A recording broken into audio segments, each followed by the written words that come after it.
We have a lot of friends in the Bay Area as well. I've spent a lot of time down there. When I was a kid, I really wanted to go to Stanford. So I've always had a special attachment to the area. And I grew up loving hyphy music as well. So it just made a lot of sense for a lot of these reasons. Obviously, they were willing to kind of match what I was looking for in a deal as well. That was also very exciting to get that going from a monetary standpoint, and taking care of my family and all of those things. And another big thing was I grew up a Mariners fan. I live in Seattle now, but there was always this affinity to the Oakland A's and the organization, from the Moneyball movie to my dad grew up. He graduated high school in 1974, and that just happens to be a coincidence, of course. And he's been an A's fan since he was 18. I like having fun and playing, and there's so many dudes over there that I think are going to be really, really great players. And I really I wanted to help in any way, shape, or form I can. And obviously, my performance being the forefront of those. So all of those things factored in. The reason I was moved to the bullpen is because we had Urban Santana coming back anyways. I wasn't even for performance when I did, and then I threw really well, and it just became this weird thing, like, we like him in both roles. Which one do we need him the most in? And that's kind of what happened. And then after that, there was an injury, and then there was Tommy John, and then there's a couple of years missed. And so, I'm pretty easy in terms of role. I take pride in being able to throw multiple days in a row. I take pride in throwing in high leverage. I take pride in closing games out. I take pride in throwing multiple innings, being a fireman. Take pride in coming in with the bases loaded and striking out the side to get out of the inning. That kind of stuff. Those are the things that get me up in the morning. So I'm just going to be kind of the season will be my oyster, and if they want me to do something specific, I would love to have those conversations and help in any way I can. That's the biggest thing I think I'm taking into the season, is trying to be as open to change and open to creating value for the Oakland A's in any way possible. And even if that's not even necessarily performance at all times, or even playing, and just helping other guys figure some stuff out. Like I that's super exciting as well. So I'm open to doing those things. If that means winning baseball games, then I'll do it. How far back does your Bay Area rap fandom go, and who are some of your favorite artists, maybe? Oh, favorite artists. So I always have had a soft spot for Cake to Sneak, because I feel that like he's just Kevin Hart but a rapper, which is funny. But like my brother's 6 years older, and he DJ'd for a really, really long time. So he was more in the meat, like the Mac Dre area time.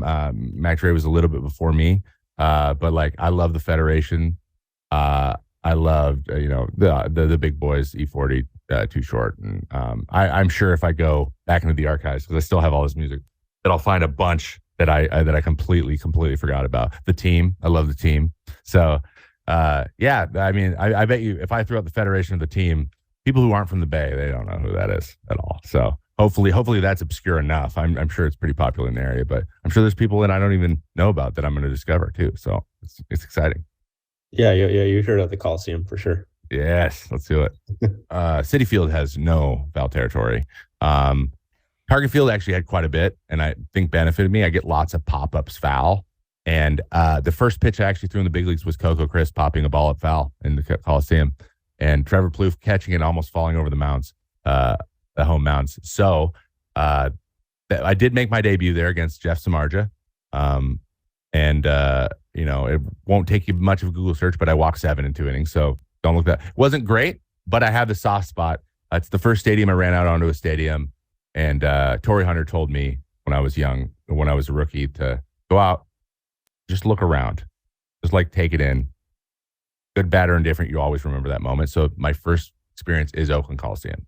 And obviously it's the biggest stadium, just it's massive. So that was like a whoa. So I have the special place in my heart for the play. It's the first place I went, even though it went absolutely horrible. Baseball seasons are just astronomically long.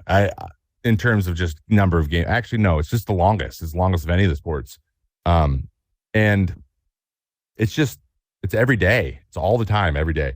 So if you can't approach it from at least sometimes from a point of levity, like, huh, that didn't go well. Like you'll just go crazy. And things start to compound on you a little bit. It's hard to move on to the next day when you can't make fun of yourself.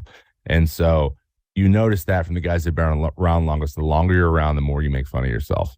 And you don't take yourself as seriously because it's hard. And I think that when you go somewhere with lots of expectations, like it's harder and harder to harder. It was tough at times when I was in New York, but I just think that's just the nature of every place is different. And I think that it was a little harder to find space. And I just think there's lots of space to be yourself and just be crazy. Look at me. I'm growing my first beard of my life right now because I'm now in Oakland A, and I want to have a beard, and I want to wear my pants up, and I want to have the striped socks, and I want to have stirrups, and I want to go out and just really lean into the character of the playing baseball, because that's why I started when I was a kid. And I think that I got a little too serious. Maybe I got too serious in the middle for a bit. And now, I think that guys tend to play the better when they're having fun anyway. So it all kind of it helps. Right. You get the results at the end of the day anyways. Like, you don't have to be serious to get results. So, or not, like, you don't have to be deadly serious all the time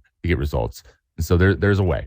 What would best illustrate just how much you're into gaming and eSports? Ooh, that's a tough. That has been a journey. I would say maybe 4 years ago, I would have been like, it means the world. Like I could do this for my full-time job.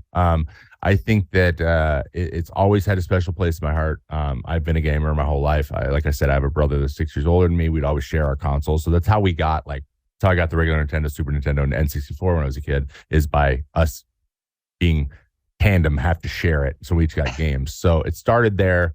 And then I had a best friend that I grew up with whose dad was an auto mechanic who also loved building PCs, like in the early 2000s when it wasn't that big of a thing. And he had this like little LAN center in his house. They had like 4 desktop PCs. So like all the neighborhood kids would go play.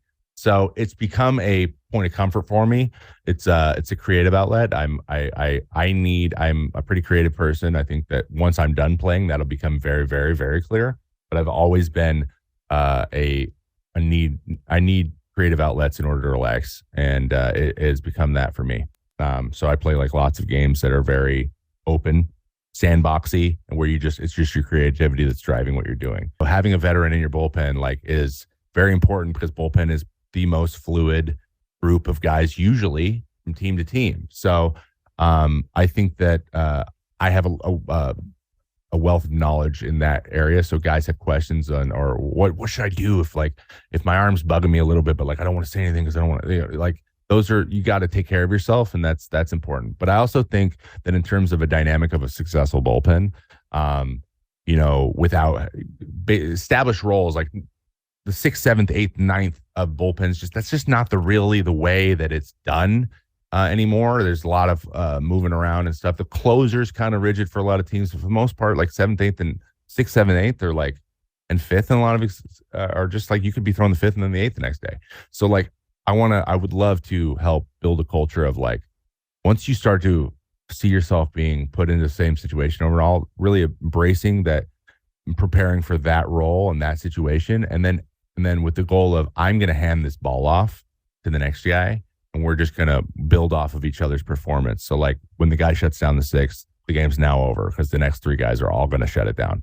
And you just don't have any chance. And the more you do that, that just puts like, if you have a position to win and you're winning late in a game, you got to win those games. It's so important. We're the first kind of layer of defense for establishing that the game is over at that point. When you don't have to worry about that, the offense feels a little bit less pressure. The defense feels a little bit less pressure. Starters feel a little bit less pressure. That they have to do everything. They throw 8 innings because the lead might not be held. Like, it kind of starts with us. Finishing games off is very, very important.